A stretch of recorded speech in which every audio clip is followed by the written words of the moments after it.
Je vous le disais il y a un instant, une nouvelle page législative. Dans ce journal, nous recevons en effet le candidat du Rassemblement dans la seconde circonscription, Thierry Santa. Et pour vous interroger, Elisabeth Noir. Thierry Santa, bonjour. Bonjour. Merci d'avoir accepté notre invitation. Alors, l'actualité calédonienne, vous le savez, est marquée par le décès hier de Jean Lec. C'est le président d'honneur du Rassemblement, votre parti. Quelle est votre réaction avec à cette disparition? Alors bien sûr, beaucoup de tristesse.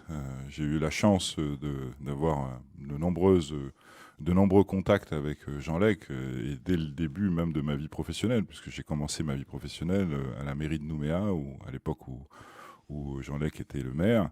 Et j'ai pas mal d'anecdotes en tête, hein, et ce que je retiens de la personne, parce que au-delà du monument politique qui vient de nous quitter, c'était d'abord quelqu'un de très humain, d'extrêmement humain, qui faisait attention aux gens, qui était capable de retenir le nom du conjoint ou de la conjointe, des enfants, qui toujours nous demandait des nouvelles de la famille. Donc et ça, il le faisait, je sais, avec tout le monde. En plus, avec une mémoire phénoménale, phénoménale. Et puis aussi un homme de fidélité, hein, Jean Lec. Hein. Depuis toujours, il n'a jamais varié dans son positionnement politique, à la fois attaché à une Calédonie française, mais finalement dans le respect de chacun, et de fidélité au parti. Hein. C'était notre président d'honneur. Et depuis toujours, donc il a adhéré dès le départ au RPCR à l'époque, et il est resté donc membre actif de notre mouvement jusqu'à la fin, quoi. Alors, pour en venir à l'actualité législative proprement dite, vous avez lancé votre campagne à la fin du mois de mars, on l'a déjà dit, c'était très tôt, vous avez été l'un des premiers à vous lancer dans la bataille. Vous en êtes où aujourd'hui? Comment ça se passe? Il n'y a pas d'essoufflement? C'est pas un peu long de mener une campagne législative comme ça sur de nombreuses semaines? Alors absolument pas. Et quelque part, heureusement qu'on a lancé notre campagne si tôt, parce que ça nous a permis d'aller à la rencontre des Calédoniens partout sur cette seconde circonscription, qui est quand même une circonscription gigantesque. Hein. On a fait quelques milliers de kilomètres là, depuis les 3-4 mois qu'on est sur le terrain. C'est toute la grande terre sauf Nouméa, quoi. Exactement. Donc ça nous a permis de rencontrer beaucoup de monde. C'est une campagne extrêmement enrichissante.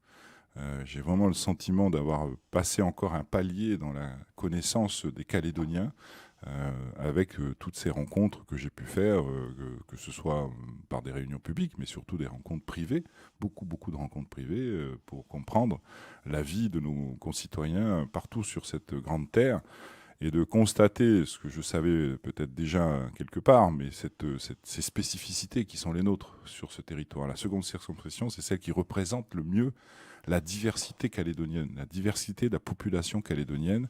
On a des façons de vivre différentes où qu'on se trouve, où qu'on vive en Nouvelle-Calédonie, et chacune, bien sûr, est aussi respectable que l'autre, mais c'est vraiment une réalité de notre pays. Et c'est en ayant ça à l'esprit que on a construit notre projet d'une Calédonie forte et unie, qu'on porte avec Vanessa Wachapo, hein, ma suppléante, une Calédonie forte et unie au sein de la République française. Alors, pourquoi est-ce que vous vous êtes lancé dans cette campagne législative? Vous avez été président du Congrès, vous avez été président du gouvernement. Pourquoi est-ce qu'aujourd'hui vous souhaitez être député? Qu'est-ce qui vous a décidé à être candidat? Justement, de tout ce que je viens de vous dire, c'est-à-dire toutes ces rencontres, m'ont incité à porter la voix de la majorité des Calédoniens. Aujourd'hui, je sens une forme de décalage entre la population calédonienne et le monde politique calédonien. Je pense que c'est ce qui explique une partie du taux d'abstention, hélas, qu'on constate depuis de nombreuses années maintenant. À chaque élection, on a une baisse régulière de participation. Et c'est ce décalage-là qui apparaît quand on parle avec les gens. Alors pendant longtemps, c'était la question de l'indépendance ou pas l'indépendance, avec les référendums binaires que nous avons subis. Mais aujourd'hui, cette question-là, elle est réglée. Les Calédoniens ont choisi, la Calédonie est française. Donc la vraie question que se pose aujourd'hui la majorité des Calédoniens, c'est comment on vit ensemble en Nouvelle-Calédonie, dans une Calédonie française. C'est à cette question-là qu'on doit répondre. Et c'est avec cette question en tête qu'on a porté, je vous disais, ce projet de Calédonie forte et unie, forte économiquement, socialement, politiquement, sécuritairement, régionalement. La Calédonie représente la France et l'Europe dans le Pacifique. C'est important. Peut-être que les gens ne s'en rendent pas compte aujourd'hui, Mais le monde de demain, il va se focaliser dans le Pacifique. Et il faut que l'Europe soit représentée dans le Pacifique face finalement aux deux grandes puissances que sont les États-Unis et la Chine. J'insiste sur ce point parce que franchement, c'est quelque chose que les Calédoniens auquel ne pensent pas forcément les Calédoniens d'un premier abord. Et je sens, moi, que c'est quelque chose de fondamental pour la Calédonie. Ils ont tendance à être trop obsédés, va-t-on dire, ou préoccupés par leurs problèmes, les problèmes de la Nouvelle-Calédonie, et ils voient pas suffisamment au-delà du lagon. Voilà, mais c'est normal, quelque part, surtout dans la situation dans laquelle nous vivons, où beaucoup de monde a des difficultés à avoir un emploi, à finir les fins de mois. On parle beaucoup de vie chère, on parle beaucoup d'inégalités sociales, de relance économique. Moi, en tant que député, j'irai chercher tous les outils et tous les dispositifs nationaux et européens pour aider à cette relance économique. Ce sera la meilleure façon de lutter contre la vie chère, c'est de permettre aux gens d'avoir un emploi et un salaire à la fin du mois. Mais il y a aussi toute une série d'autres outils qui existent au niveau national qui peuvent aider même directement à la lutte contre la vie chère ici en Nouvelle-Calédonie. Et ça, les gens ne le savent pas forcément, qu'un député peut agir sur ces matières qui sont d'abord des compétences locales. Néanmoins, je le répète, il y a des propositions concrètes en la matière. Et en matière de sécurité aussi, c'est des sujets qui reviennent partout où on est allé. Partout où on est allé, on a un problème d'insécurité. On a beaucoup de critiques sur l'inaction d'une partie des forces de l'ordre en brousse. Donc je pense que là, il y a peut-être des messages à faire passer aux commissaires et aux autorités nationales en la matière. Un député peut aller chercher aussi des moyens supplémentaires pour ces forces de l'ordre, qu'elles soient nationales ou municipales. Il y a des dispositions aujourd'hui qui existent en métropole pour que les communes et leurs polices municipales puissent être plus actives dans la lutte contre la délinquance, qui ne sont pas applicables en Nouvelle-Calédonie. Donc je porterai, moi, des propositions pour les rendre applicables. Et en matière de justice, on a un vrai problème aujourd'hui d'insuffisance de moyens de la justice calédonienne. Là aussi, le député j'irai porter ce message auprès des autorités nationales pour améliorer les capacités d'action des tribunaux ici en Nouvelle-Calédonie.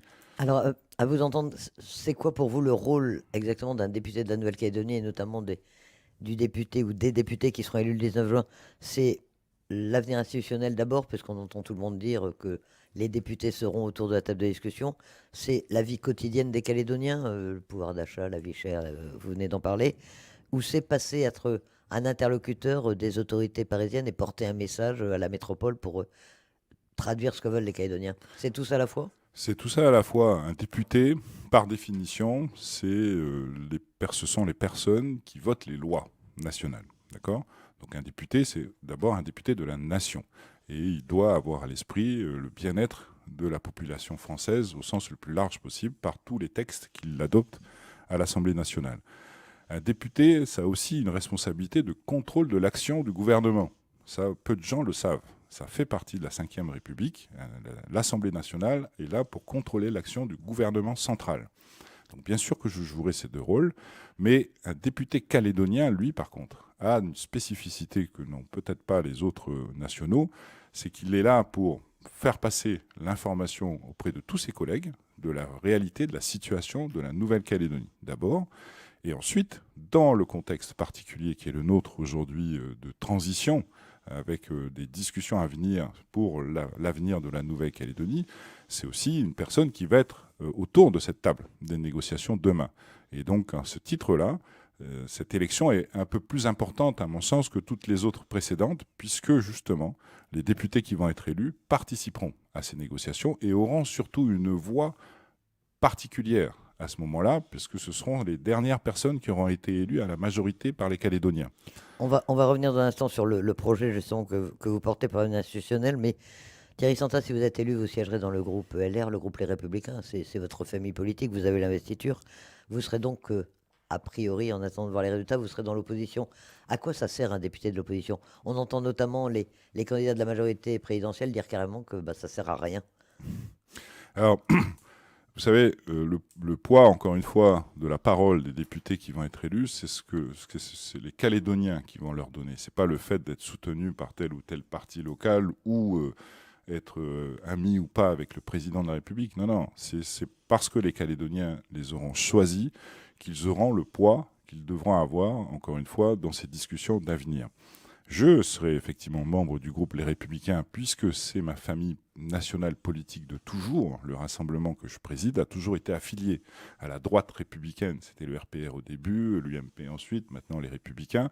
Et en l'occurrence, c'est une question de fidélité en ce qui me concerne. Mais ça sera une opposition, et même les Républicains eux-mêmes le disent dans leur discours, ça sera une opposition constructive. C'est-à-dire qu'on accompagnera le gouvernement national dès lors que les propositions qui seront faites seront favorables à la population française, mais en particulier à la Calédonie en ce qui me concerne. À l'inverse, on s'opposera si on considère que les propositions ne vont pas dans le bon sens de l'intérêt général auquel nous sommes profondément attachés. Pendant cette campagne, vous êtes face à un candidat de la majorité présidentielle, à Nicolas Metzdorf, qui sont dans la seconde circonscription. C'est aussi le candidat de ce qu'on a appelé l'Union loyaliste ou la Maison commune calédonienne, qui réunit 4 partis, un républicain calédonien, le MPC, le Calédonie Ensemble et Génération NC. Est-ce que vous n'êtes pas un petit peu seul et est-ce que vous ne faites pas figure de diviseur face à cette union qui a été constituée? Alors, vous savez, moi, je considère que c'est d'abord une association de personnalités qui soutiennent effectivement le président de la République, et c'est leur droit le plus normal, le plus légitime. Ça ne me pose aucune difficulté en l'occurrence. L'objectif étant pour eux de faire élire des députés qui vont éventuellement porter cette majorité présidentielle qu'ils espèrent. Accessoirement peut-être écarter aussi les autres sensibilités loyalistes de la Nouvelle-Calédonie dans les discussions d'avenir de la Nouvelle-Calédonie. Et ça c'est peut-être ce qui me dérange un peu. Mais là où ça me dérange beaucoup, c'est quand on essaie de faire croire que cette association est le nouveau regroupement loyaliste. Moi, quand je vois toutes les candidatures posées sur la table aujourd'hui et les réactions des uns et des autres, je constate que ni Philippe Blaise ne fait partie de cette association, ni Simon Louécotte, ni Pascal Lafleur, ni bien sûr le rassemblement que je préside, ni le parti de Pascal Vittori et de Wilfried Weiss, tous calédoniens, ni le Rassemblement national, même si je ne partage pas leurs idées, ce sont des loyalistes ici en Nouvelle-Calédonie. Donc j'ai plus le sentiment qu'il y a plus de loyalistes à l'extérieur de leur association qu'à l'intérieur.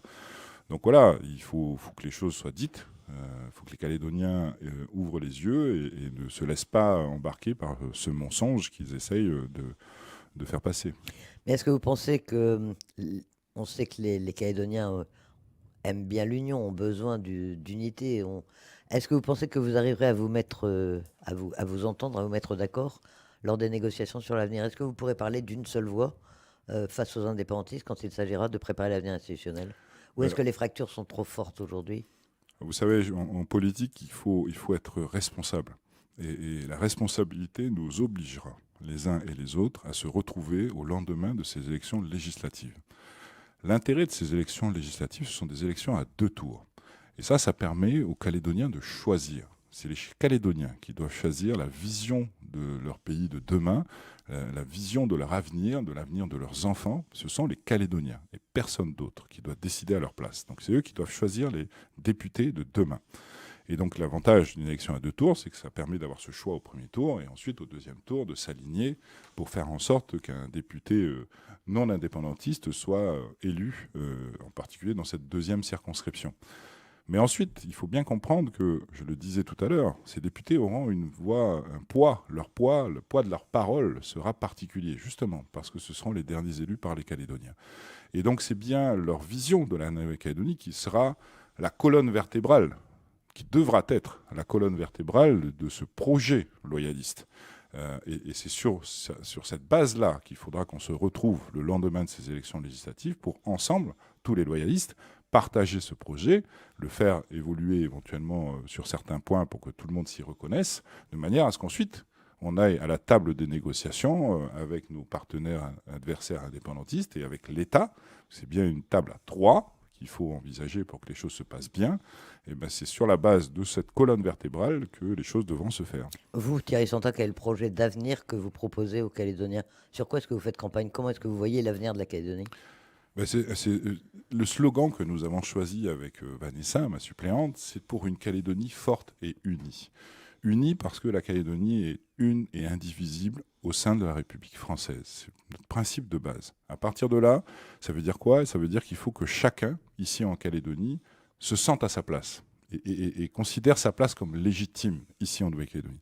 Ça veut dire qu'il faut dialoguer, il faut surtout se respecter nos façons de vivre différentes, respecter nos croyances différentes, respecter nos modes de vie différents, nos traditions, nos coutumes différentes, en ayant à l'esprit la volonté que cette diversité calédonienne soit prise en considération dans nos institutions, tout en gardant cette unité dont je parle, qui, elle, est la garantie de la paix de demain. C'est toute cette logique-là, tout ce principe-là, c'est-à-dire une Calédonie française, c'est un fait, c'est une réalité, mais dans laquelle personne n'est exclu. Il faut que chacun, même les Calédoniens, les Mélanésiens qui ont voté oui à l'indépendance, ont autant de légitimité à être pris en considération dans cette réflexion de la Calédonie de demain que toutes les autres communautés, et en particulier ceux qui ont voté pour une Calédonie française. C'est cette philosophie-là politique que nous portons, que je porte, et que je souhaite porter au niveau national avec mes collègues de l'Assemblée nationale, mais en particulier dans les négociations de demain. Alors, qu'est-ce qui vous différencie? Vous dites qu'il faudrait qu'on se mette d'accord au lendemain des législatives. Qu'est-ce qui vous différencie des autres composantes loyalistes? Globalement, ils disent tous que la Calédonie doit rester dans la France, qu'il faut dégeler le corps électoral, qu'il faut trouver un nouveau statut, des nouvelles institutions pour la Calédonie. Est-ce qu'il y a des points vraiment de divergence entre vous? Le problème, j'ai un peu de mal à répondre à votre question, Elisabeth, parce que je ne sais pas quel est le projet que portent mes concurrents, et en particulier celui de l'association qui porte la majorité présidentielle, puisque d'un côté, certains proposent la suppression des provinces, d'autres l'hyper-provincialisation. Les troisièmes, on a douté un jour qu'ils étaient même favorables à l'indépendance association. Donc je ne sais pas quel est leur projet. Moi, je viens de vous dire quel est le mien.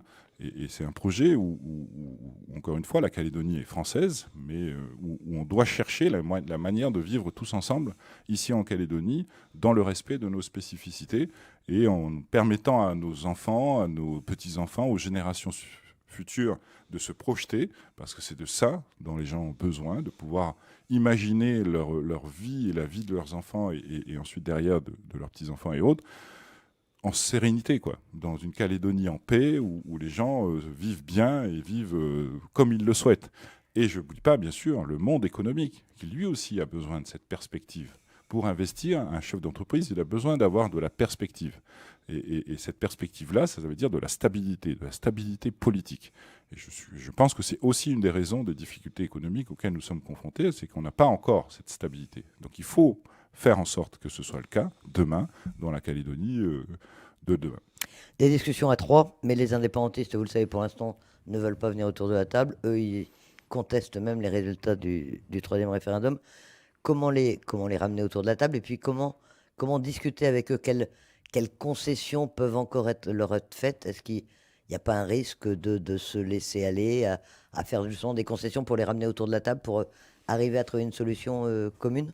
C'est le discours radical qu'on entend un peu plus aujourd'hui, mais moi je considère que ça a toujours été le même. Je n'ai pas le sentiment que les indépendantistes ont changé de discours.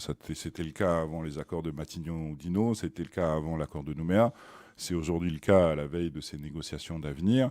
C'est un discours, je crois, d'abord qui s'adresse principalement à leurs militants les plus radicaux, accessoirement qui sert aussi à faire peur aux autres.